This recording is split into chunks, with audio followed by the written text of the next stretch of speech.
안녕하세요.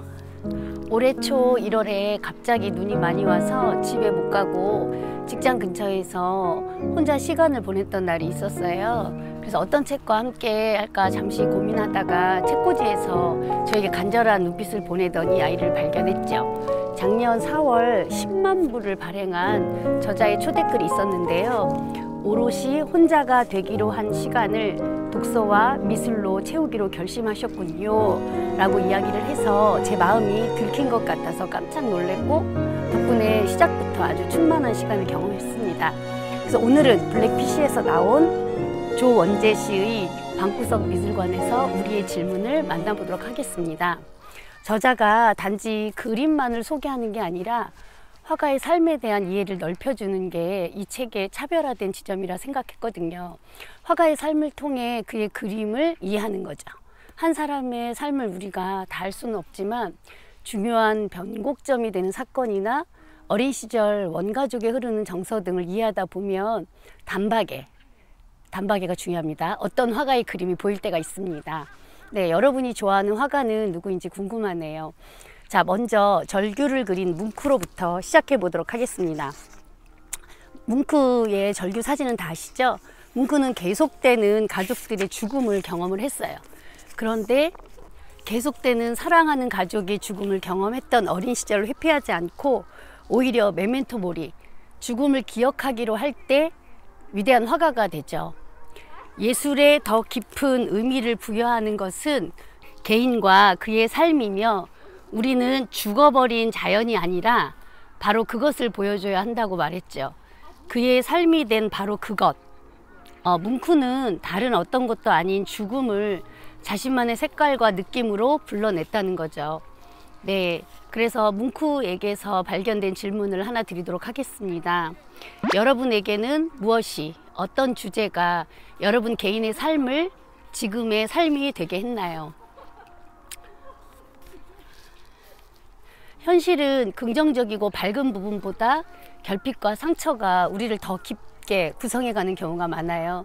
때로는 우리 안에 있는 그림자들을 부인할 때 그것이 오히려 우리의 삶을 드라이브해 가기 쉬운데 그것을 마주하는 것 역시 쉽지만은 않습니다. 우리가 상담할 때도 구원자 신드롬을 조심해야 하는데요. 내가 당신을 구원하겠다라는 레스큐 신드롬은 자신의 미해결 과제를 인식하지 못하는 데서 오는 과도함인 경우가 많아요. 그래서 과도한 구원은 박해로 이어지고 결과적으로 본인이 피해자가 되는 순환적 구도가 되기 때문입니다. 자, 화가들의 이야기로 다시 돌아와서 상처하며 왠지 짠한 마음이 들면서 떠오르는 화가가 있죠. 온통 노랗게 물든 집과 해바라기를 그렸던 고흐. 그 당시 압생트라는 술은 고흐에게 되게 고달픈 현실을 견디게 해주는 친구였다고 해요. 많은 사람들을 싼 값에 끌어들이는 무엇이 있었던 술, 악마와 같은 압생트. 그런데 그 녹색의 주 원료인 향쑥이 과다 복용하면 산토닌이라는 성분에 중독이 되어서 황시증, 사물이 노랗게 보이는 황시증을 앓게 된다고 했어요. 그런데 화가에게 시력은 너무 중요하잖아요. 그렇게 사투를 벌이면서도 고흐는 그런 한계를 넘어서 오히려 가장 순도 높은 고음의 노랑을 찾아내었다는 데 그의 위대함이 있죠.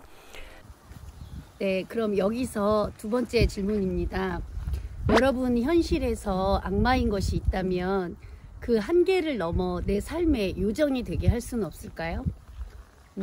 쉽지만은 않은 것 같아요. 네, 진정 고흐와 우리의 차이점으로만 남는 걸까요?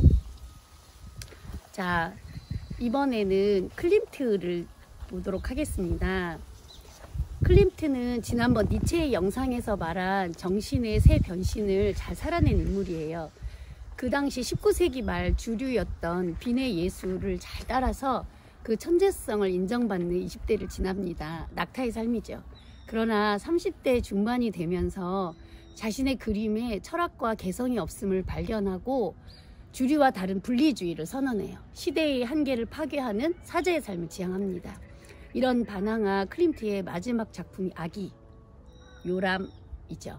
낙타와 사자를 넘어서 창조적인 어린아이를 지향한 삶인데 그것에 대해서 저자는 이렇게 설명하고 있어요.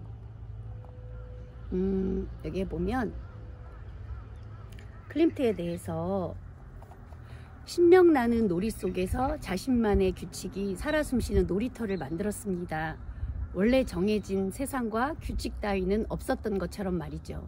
롤 브레이커에서 롤 메이커로 거듭나는 어린아이 같습니다.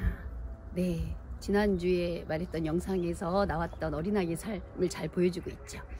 네, 쉽지는 않은 일이지만 그래서 되게 의미가 있게 다가왔던 것 같아요. 네, 마지막으로 마르크스 샤갈입니다. 제가 이 책을 선택한 이유도 샤갈 때문인데요.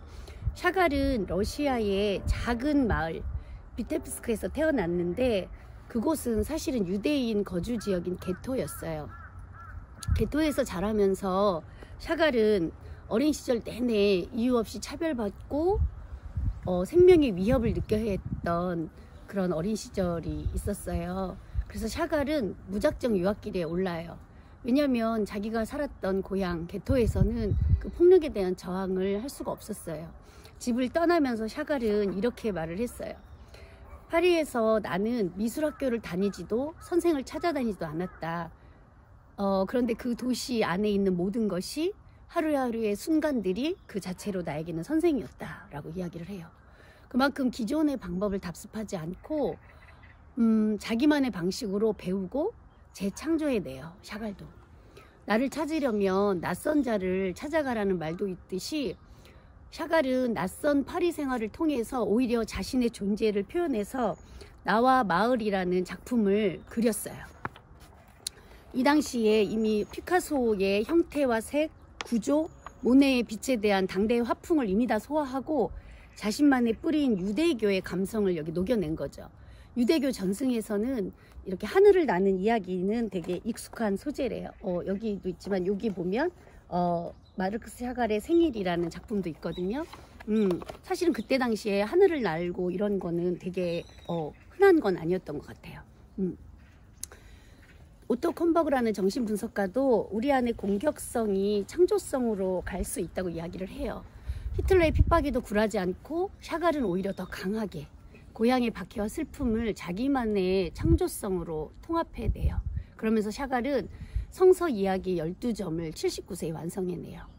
그리고 그 그림들은 1973년 개관한 프랑스 니스의 샤갈 미술관의 주인공들로 자리를 잡게 됩니다. 네, 저도 그곳에 가서 샤갈의 영감의 원천이 된 그림들을 마주하는 날을 꿈꿔봅니다. 네, 여러분, 모란 미술관에서 드리는 오늘의 마지막 세 번째 질문입니다.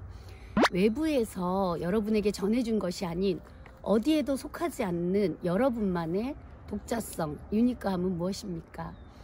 여전히 코로나의 영향력 아래 우리 일상이 제한되고 있습니다. 그러나 all sorrow, 모든 슬픔은 can be borne, 견디어질 수 있다. If you can make a story, 당신이 그것을 이야기로 만들거나 or tell a story about them, 그것들에 대해 말해줄 수 있다면 네, 봄을 기다려봅니다. 감사합니다.